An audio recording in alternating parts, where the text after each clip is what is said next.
Ever pondered on the best way to invest? Well, let's dive right in and demystify the concept of investing. At its core, investing is simply the act of allocating resources, usually money, with the expectation of generating an income or profit. It's a method of making your money work for you instead of just letting it sit idle.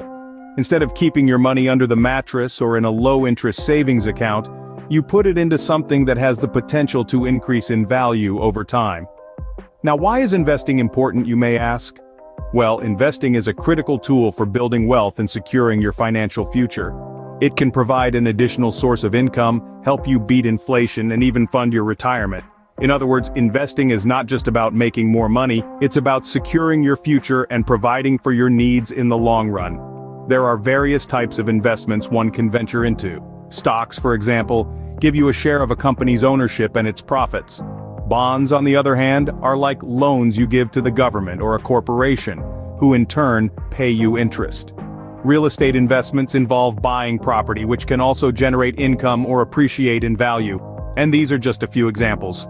Each type of investment comes with its own set of risks and potential rewards, and it's important to understand these before diving in. So, to sum it up, investing is like planting a seed today and watching it grow over time. It's about making strategic decisions to put your money to work, with the aim of reaping greater financial rewards in the future. It's an essential tool for wealth creation and financial security. So, investing is about putting your money to work for you, but how do you start? Well, stay tuned as we delve deeper into the world of investing in the next scenes. Buckle up because we're just getting started. Now, you know what investing is, but where do you begin? The journey to investment begins with setting clear, achievable financial goals. This could be anything from buying a house, saving for your children's education, or building a retirement nest egg. The key is to be specific, because vague goals are difficult to plan for. Once you have your financial goals in place, the next step is research. Dive deep into the world of finance, understand different types of investments and their potential returns. You must know about stocks, bonds, mutual funds, real estate, and more. Knowledge is power, and in the realm of investment, it is also wealth. Now, let's talk about risk tolerance. Everyone has a different level of comfort when it comes to taking risks. Some people might be comfortable putting their money into high-risk, high-reward investments, while others might prefer safer, more conservative options.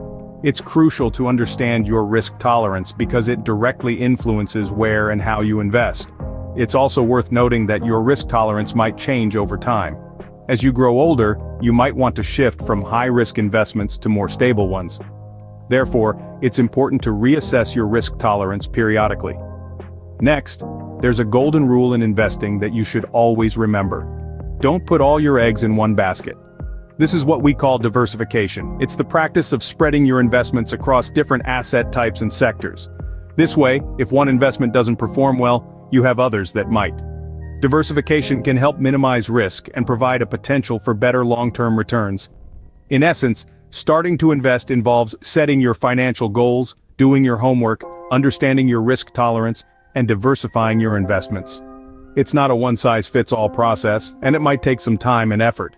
But remember, every great investor started somewhere. Once you've figured out your financial goals and risk tolerance, it's time to choose where to put your money. So, you're ready to invest. But where should your money go? This is a question that many people ask themselves when they're starting their investment journey. There's a whole world of possibilities out there, and the decision can be quite overwhelming. Let's break down some of the most popular investment options. First, we have stocks. When you buy a stock, you're essentially buying a piece of a company. The potential for high returns is significant, but so is the risk. Stocks fluctuate in value based on a multitude of factors, from overall economic trends to the financial health of the individual company. It's a game of risk and reward, and it's not for the faint-hearted. Next, we have bonds. Bonds are essentially loans that you give to a company or a government entity. They promise to pay you back with interest over a certain period. They're generally considered safer than stocks, but the potential returns are often lower. Then, there's the option of mutual funds. These are investment programs that pool money from many investors to buy a diversified portfolio of stocks, bonds, and other assets. They're managed by professional fund managers, which can be a good option if you're not comfortable picking individual stocks or bonds. Real estate is another popular investment choice. This could mean buying a property to rent out, investing in a real estate investment trust, or flipping houses. Real estate can provide a steady income stream and potential appreciation over time, but it also comes with its own set of risks and costs. Finally, let's not forget about retirement accounts. Whether it's a 401k, an IRA, or a Roth IRA, these accounts offer tax advantages for retirement savings, and they can be a fantastic long-term investment vehicle. Remember, every investment comes with its own set of risks and rewards. It's essential to weigh them before deciding. The best investment for you depends on your financial goals, your risk tolerance, and your investment timeline. So take your time, do your research, and make the choice that's right for you. You've made your investment. Now what? Well, the journey doesn't end here, my friends. Managing your investments is just as crucial as choosing where to put your money in the first place. It's like planting a seed. You can't just bury it and expect a full-grown tree the next day. You have to water it, provide it with sunlight, and occasionally adjust its position to ensure it grows to its fullest potential. So let's talk about that. The first step to managing your investments is regular review. You wouldn't ignore your car's maintenance light, would you? The same principle applies to your investments. Regularly checking in helps you understand how your investments are performing and whether they're on track to meet your financial goals. However, don't mistake this for daily monitoring. Investments are not about daily wins or losses, but about long-term growth. Seeing a dip one day might make you want to sell, but remember, the market has its ups and downs. It's the overall trend that matters. Now, why is regular review important? Simply put, life happens. Maybe you've had a major life change like a new job, marriage, or a baby on the way. These changes can directly impact your financial goals and risk tolerance. Regularly reviewing your investments ensures they align with your current life situation and future aspirations. Lastly, let's talk about patience. Rome wasn't built in a day, and neither will your investment portfolio. Investing isn't about making a quick buck, it's about growing wealth over time. So even when things seem slow, remember it's all part of the journey. Think of investing like a marathon, not a sprint. It's about endurance and staying the course. If you can weather the storms and hold on during the rough patches, the rewards can be substantial. But it requires you to be patient, to think long-term, and to adjust your strategy as necessary. In conclusion, managing your investments doesn't mean constantly making changes. It's about regular review, adjusting to life's changes, and having the patience to let your investments grow.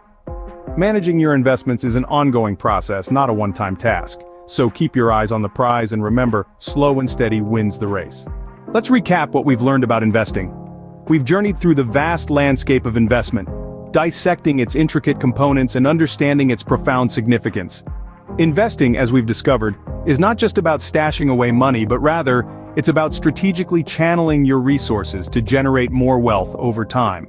We've learned that starting to invest does not require a gold mine. A modest amount, when invested wisely, can grow exponentially over time. The key is consistency and discipline. Remember, it's not about timing the market, but time in the market that matters most. We then dove into choosing where to invest. The world of investment is as diverse as it is vast. From stocks and bonds to real estate and mutual funds, each avenue comes with its own set of risks and rewards. The choice of investment depends on individual financial goals, risk tolerance, and time horizon. Diversification, as we've discussed, is a prudent strategy that helps mitigate risk and maximize returns. Managing investments, as we've seen, is an ongoing process. It's not enough to just make an investment and forget about it. Regular reviews, rebalancing, and adjustments based on market conditions and personal circumstances are crucial to ensuring your investment stays on track to meet your financial goals. Investing, as we've learned, is a journey that requires patience, discipline, and continuous learning. It's a skill that can be honed over time, and the rewards can be significant. It's about making your money work for you, creating a brighter financial future, and ultimately, achieving financial independence. Investing may seem daunting at first, but with knowledge and patience, you can make your money work for you. And remember, the best time to start investing was yesterday. The second best time is now.